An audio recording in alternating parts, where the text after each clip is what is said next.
Hi, it's Darnell with NuWave Recipes. Today, I'm going to cook up a meatloaf in the NuWave Brio 14Q air fryer oven. This NuWave Brio 14 quart air fryer oven can do some good cooking, and we're going to see how it does with a meatloaf with a recipe I'm going to put together and show you right now.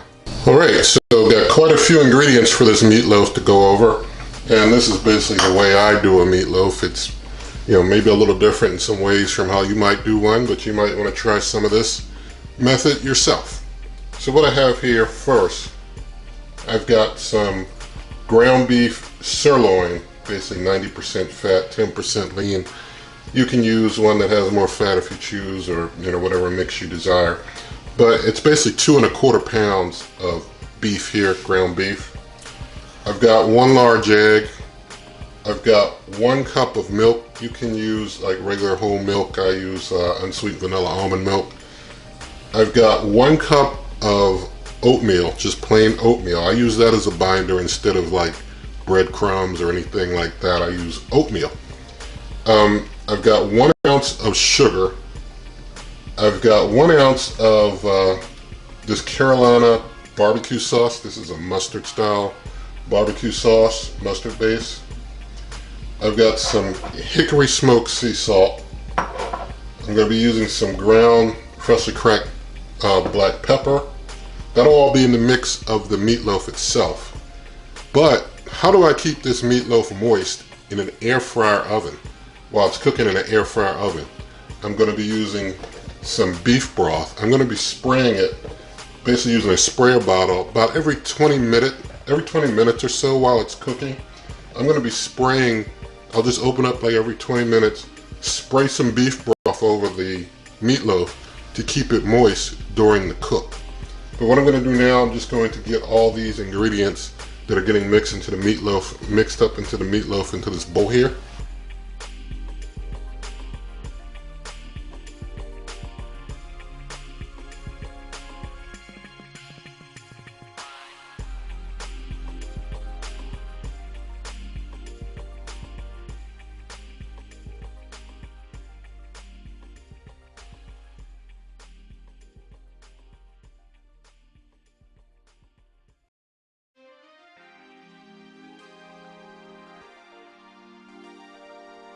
Alright, so I've got my meatloaf mixture together here in the bowl, and I'm going to get it into this loaf pan to get my meatloaf shape.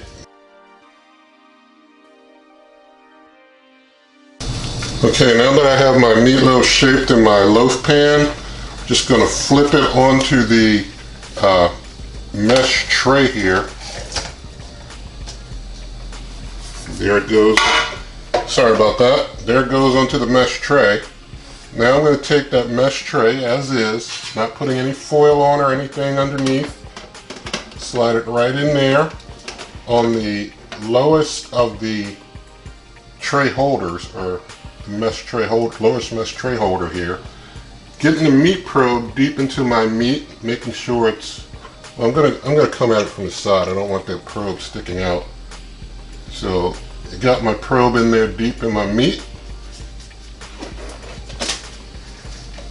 Alright, so now I'm going to close up the NuWave Brio, turn it on. I'm going to take the cooking temperature down to 300, sorry about the beeps, but down to 325. Now I'm going to hold the probe button for 2 seconds.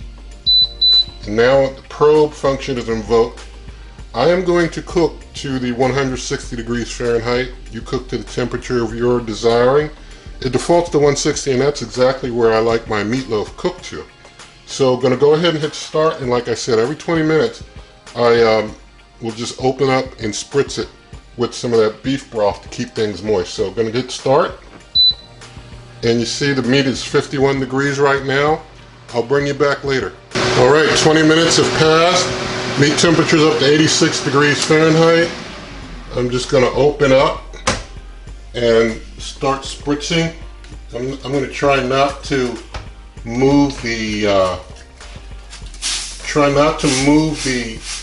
mesh tray if I can. I want to try and keep that, just where it is. And my spritzer is on a wide angle spray, so I'm getting all the way into the back, hitting all of that meat, just spritzing it up real good. and just close up. Let it cook for another 20 minutes, and then if need be, spritz it again. We'll see how much longer this takes. Alright, now 40 minutes in, temperature's up to 134 degrees. Opening up again to spritz again. Try and keep that top from getting too overcooked. Try and keep it somewhat moist to some degree. So I'm just spritzing it real good. And you feel the heat coming off on my hand from that cooker. So close up. And I doubt at this rate we're going to make it another 20 minutes, but once we get to 160 I'll bring you back. Alright, so 53 minutes have passed in this cook. We're at 159 degrees, 1 degree away from done after just 53 minutes at 325 degrees Fahrenheit. I think it could go over at any moment now. And there it is. Go ahead and open up in here and get this meat probe out.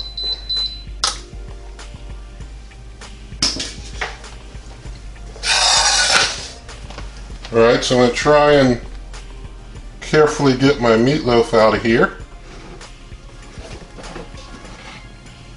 Here's our completed 2-pound meatloaf.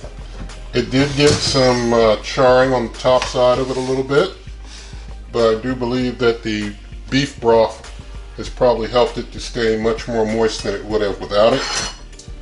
So just going to let that rest for a moment before I basically cut, plate, and we get into our taste test. Alright, so I just let it rest for a little bit. Now I'm going to go ahead and just basically chop into it a little here. Get a piece off. Try and get the spatula up underneath it here.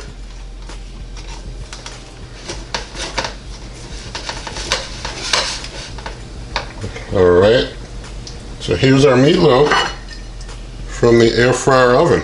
See that? So I'm going to go ahead and swap the camera and do a taste test. Alright, here's our meatloaf, still piping hot. I'm going to go ahead and do a taste of a piece of it here. So here we go.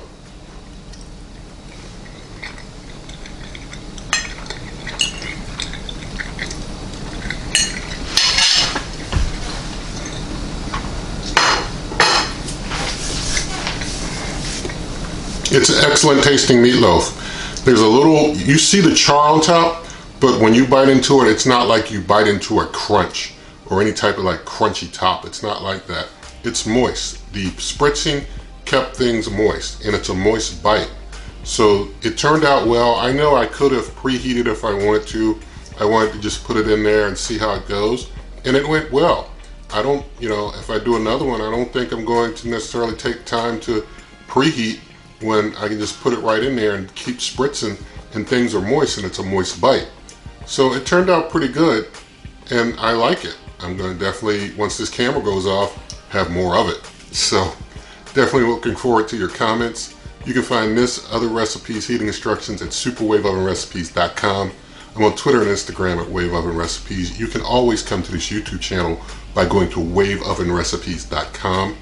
Also, if you like this video, please give it a thumbs up. Share the video with a friend. Subscribe to the channel. Hit the notification bell, and good eating.